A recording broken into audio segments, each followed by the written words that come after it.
الرحمن الرحیم۔ رسول اللہ صلی اللہ علیہ وسلم بنی عمرو بن عوف میں قباء میں صلوات کرانے کے لیے گئے۔ پس نماز کا وقت آ گیا۔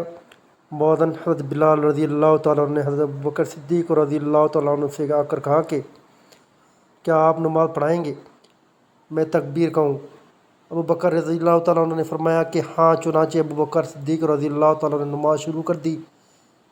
اتنے میں رسول اللہ صلی اللہ علیہ وسلم تشریف لے آئے تو لوگ نماز میں تھے۔ آپ صفوں سے گزر کر پہلی صف میں پہنچے۔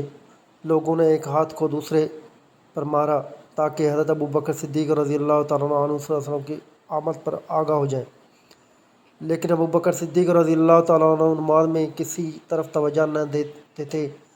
جب لوگوں نے متواتر ہاتھ پر ہاتھ مارنا شروع کیا تو صدیق اکبر رضی اللہ تعالیٰ عنہ متوجہ ہونے اور رسول اللہ صلی اللہ علیہ وسلم کو دیکھا۔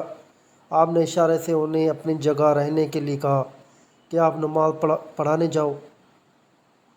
جاؤ، لیکن انہوں نے اپنے ہاتھ اٹھا کر اللہ کا شکر کیا کہ رسول اللہ صلی اللہ علیہ وسلم نے ان کو امامت کا اعزاز بخشا۔ پھر بھی وہ پیچھے ہٹ گئے اور صف میں شامل ہو گئے۔ اس لیے نبی پاک صلی اللہ علیہ وسلم نے آگے بڑھ کر نماز پڑھائی۔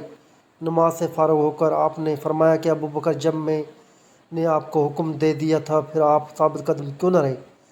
حضرت ابوبکر صدیق رضی اللہ تعالیٰ عنہ بولے کہ ابو قحافہ کے بیٹے یعنی ابوبکر کی یہ حیثیت نہیں تھی کہ رسول اللہ صلی اللہ علیہ وسلم کے سامنے نماز پڑھا سکیں۔ پھر رسول اللہ صلی اللہ علیہ وسلم نے لوگوں کی طرف خطاب کرتے ہوئے فرمایا کہ عجیب بات ہے، میں نے دیکھا کہ تم لوگ بکثرت تالیاں بجا رہے تھے۔ یاد رکھو، اگر نماز میں کوئی بات پیش آ جائے تو سبحان اللہ کہنا چاہیے۔ جب وہ یہ کہے گا تو اس کی طرف توجہ کی جائے گی، اور یہ تالی بجانا عورت کے لیے ہے۔